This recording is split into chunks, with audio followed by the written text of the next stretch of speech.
Assalamualaikum warahmatullahi wabarakatuh. Kembali lagi di channel RA Yahya. Sebelum lanjut, jangan lupa teman-teman subscribe agar tidak ketinggalan channel kami. Jangan lupa juga untuk like, share, dan komennya ya. Tanah kuburan Panguragan yang terletak di Desa Panguragan, Kecamatan Arjawinangun, Kabupaten Cirebon, memang sudah lama tersohor di seantero Jawa Barat, Jabar, dapat menjadi media ilmu gaib. Banyak kalangan dukun aliran sesat menggunakan tanah kuburan Panguragan sebagai media guna-guna untuk menghancurkan usaha seseorang. Benarkah? Guna-guna tanah kuburan Panguragan terkenal ganas serta sangat jarang ada pengusaha yang sanggup bertahan. Setiap pengusaha yang tempat usahanya ditanami tanah kuburan Panguragan dalam waktu singkat dijamin bangkrut. Bukan hanya bangkrut, bahkan pengusaha bersangkutan dililit utang dalam jumlah besar hingga menjual bangunan tempat usahanya.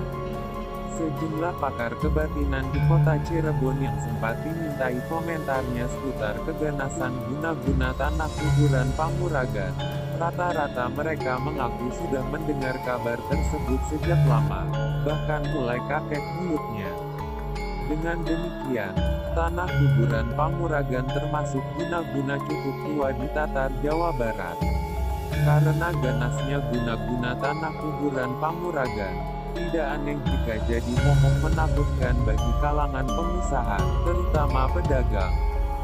Ki Anom Jati Sanggabumi, seorang supranaturalis muda cukup tersohor di kota Cirebon, sewaktu dihubungi penulis di Villa Kecapi Mas, Kelurahan Harjamukti, kota Cirebon membenarkan kabar seputar penyalahgunaan tanah kuburan Panguragan untuk media guna-guna penghancur usaha. Penyalahgunaan tanah kuburan Panguragan jelas menyalahi syariat Islam, sehingga dukun dan pihak yang menyuruhnya sangat berdosa secara habluminallah maupun habluminanas dan sebaiknya hindari cara-cara sesat semacam itu, kata Ki Anom Jati Sanggabumi. Ken Nagasi, seorang budayawan sekaligus pemerhati dunia gaib cukup terkenal di Kabupaten Cirebon mengaku prihatin atas praktik kotor semacam itu. Sewaktu dihubungi di Sanggar Budaya, Dimas Gandasari, yang berlokasi di sekitar Stadion Bima, pria tampan warga desa, Kecamatan Sindang Laut, Kabupaten Cirebon ini kerap mengurut dada tiap kali dia mendengar keluhan para mantan pengusaha kenalannya yang bangkrut akibat praktik dukun sesat menggunakan media tanah kuburan Panguragan. Astagfirullah, kenapa mesti menyengsarakan orang lain demi kepuasan diri sendiri? Kenapa tidak bersaing secara sehat melalui pemantapan manajemen? Seal Ken Nagasi, ibarat pepatah, tak ada penyakit yang tak ada obatnya. Jika diibaratkan penyakit, guna-guna tanah kuburan Panguragan ternyata punya tandingan. Jika belum gulung tikar, kondisi tempat usaha atau perusahaan yang ditanami tanah kuburan Panguragan dapat dinetralisir dengan ditaburi pada keempat sudut bangunan itu menggunakan pasir kali Bayalambu. Haji Sator, seorang pakar supranaturalis terkenal di Desa Bayalambu, Kecamatan Gegesik, Kabupaten Cirebon, mengaku sudah sering menolong pengusaha yang terkena guna-guna tanah kuburan Panguragan.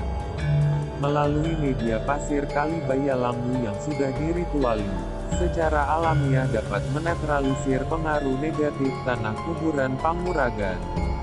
Kecuali ada penanaman ulang dari pihak yang melakukannya, maka mesti dilakukan penaburan ulang pasir kali Bayalambu.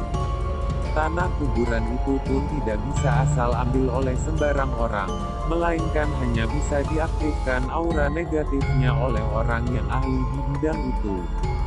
Begitu pula pasir kali Bayalambu, dan secara kebetulan saya mewarisi ritual pasir kali Bayalambu dari ayah saya, terang Haji Sator. Konon, dampak yang ditimbulkan bagi korban guna-guna tanah kuburan Panguragan bukan hanya mengalami kebangkrutan usaha, namun sepanjang malam mendapatkan teror gaib sangat mengerikan. Salah satunya seperti dialami Udin bin Waud, warga Kelurahan Karangan, Kecamatan, Kabupaten Indramayu, Jawa Barat. Dia bukan saja kehilangan kios kue kering miliknya di Pasar Baru, Tanjung Pura karena dijual dan menanggung hutang, namun dia kini mesti mengais rezeki di Arab Saudi sebagai driver.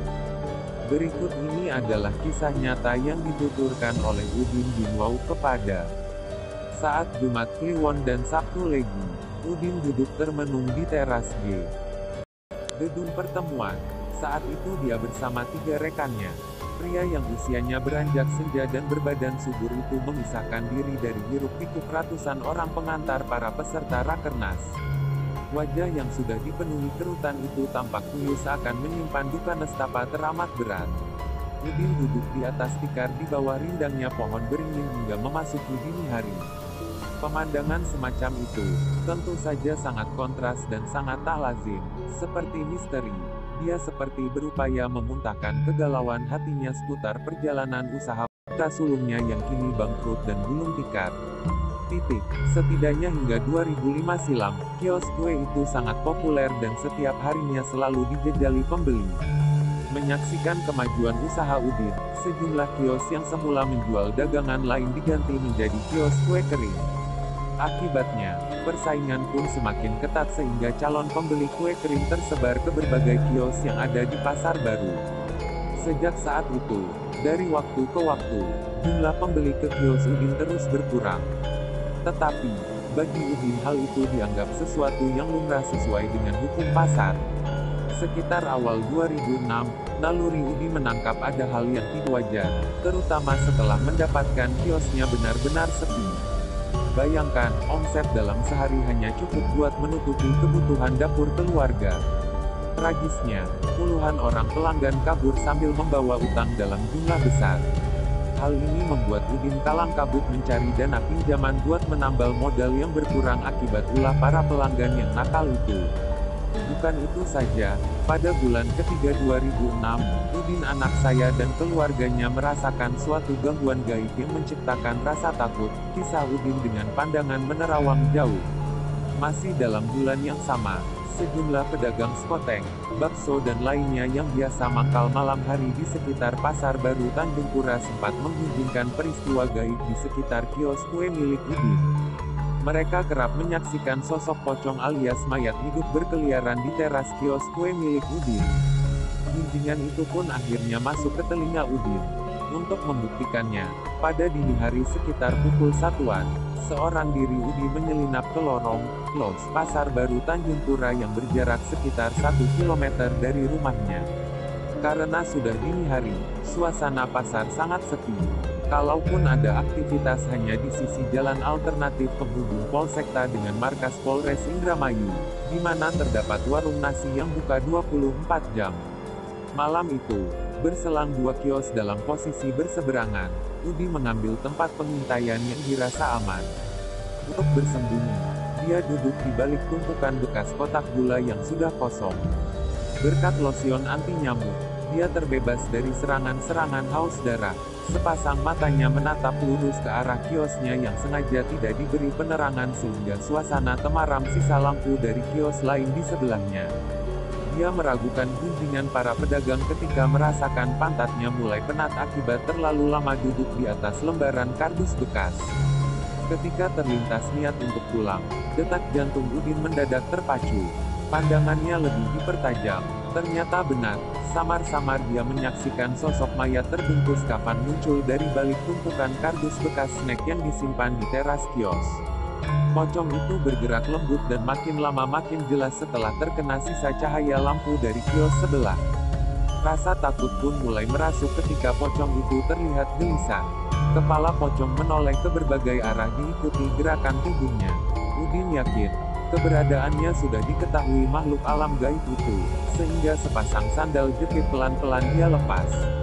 Nalurinya memang tepat, pocong itu melompat-lompat tertuju ke tumpukan bekas kotak gula di mana Udin bersembunyi.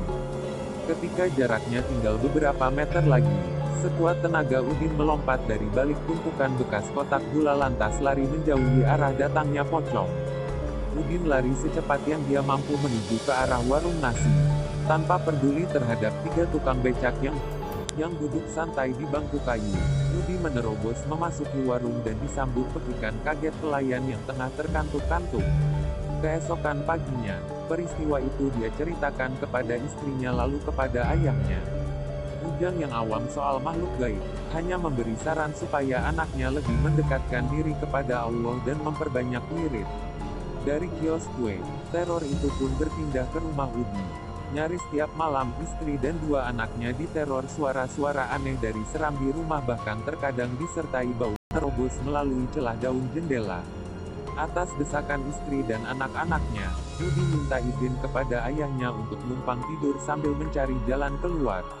Ujang tidak bisa menolak permintaan putranya, sehingga merelakan kamar depan yang bersisian dengan ruang tamu ditempati Udin bersama keluarganya. Sedangkan siang harinya, Udin membawa keluarganya kembali ke rumahnya yang hanya beda gang dengan rumah orang tuanya itu. Malam Selasa Kliwon bulan ke-6 2006, Udin gelisah di tempat tidurnya. Udara awal musim kemarau membuat gerah tak tertahankan. Untuk mendapatkan udara segar, Ujang membuka daun pintu depan lalu duduk santai di kursi ruang tamu. Saat jarum jam menunjuk pada angka 2 dini hari, muncul Udin dari ruang holwat, tempat sholat, yang bersatu dengan kamar dapur. Udi saat itu masih mengenakan sarung, peci dan baju koko serta tangan kanan masih memutar tasbih. Keringat membasahi kening. Rupanya Udin pun tak tahan kegerahan di ruang holwat, sehingga memilih melanjutkan wiridnya di ruang tamu. Angin malam lumayan sejuk menerobos memasuki celah daun pintu yang terbuka seperempat bagian. Di atas kursi busa yang mulai usang, Ujang menyandarkan punggung dan meletakkan tengkuknya. Aroma kantuk mulai merasuk. Sambil terkantuk-kantuk, Ujang mengamati bagian ujung pintu pagar besi halaman rumah lewat celah daun pintu. Sedangkan di sampingnya, Udin masih melanjutkan bacaan wiridnya. Dirasa tubuhnya mulai segar serta aroma kantuk mulai tak tertahankan, Udin bermaksud menutup daun pintu dan akan membanting punggung di atas kasur melanjutkan tidur. Belum sempat mengangkat pantat, lewat celah daun pintu dia melihat ujung pintu pagar besi bergerak diiringi deritan lembut. Entah datang dari mana, ruang tamu dalam sekejap sudah dipenuhi bau busuk sangat ganjil. Bau busuk semakin menyengat, belum sempat menduga-duga siapa orang yang akan bertamu, daun pintu ditabrak dari luar hingga membentur tembok menimbulkan suara gaduh. Suara benturan daun pintu dengan tembok kontan mengejutkan Ujang dan Udi. Yang lebih mengejutkan, di ambang pintu sudah berdiri sesosok mayat hidup alias pocong. Lewat cahaya lampu neon ruang tamu yang terang benderang, Ujang menyaksikan kafan yang masih lengkap dengan ikatannya itu sangat kusam penuh lumpur hitam. Kulit wajah makhluk itu tidak utuh lagi. Sangat rusak, penuh borok-borok serta belatung bergerak lembut pada sepasang rongga matanya. Dari lubang mulut dan hidungnya meluncur lenguhan seperti sedang menahan marah. Makhluk itu bukan menatap Udin melainkan menghadap lurus ke arah Udin. Diiringi lenguhan keras, makhluk itu menerjang ke arah Udin. Udin tak mampu berbuat banyak selain berjuang mempertahankan kesadarannya supaya tidak pingsan. Diserang makhluk seseram itu, secara refleks, sekuat tenaga Udin menjejakkan sepasang kakinya ke atas lantai. Akibatnya, kursi yang dia duduki terbalik dan tubuh Udin terjengkang ke belakang lantas jatuh terduduk. Udin hanya mampu membuka mulut, tapi lafaz ayat kursi sama sekali tidak pernah mau keluar. Yang meluncur dari kerongkongannya hanya suara menyerupai orang gagu. Air hangat sangat deras mengucur dari balik kain sarung. Akibatnya dia berkubang pada genangan air kencingnya sendiri. Sama halnya ayahnya, Udin pun hanya berjuang agar jangan sampai pingsan. Dia yakin, makhluk itu bukan semata menakut-nakuti melainkan mengancam jiwanya. Saat jaraknya tersisa beberapa senti lagi, Udin ingat kalau tasbih di genggamannya itu pemberian dari seorang ustadz. Dia berharap benda itu bukan semata alat penghitung wirid. Tanpa berharap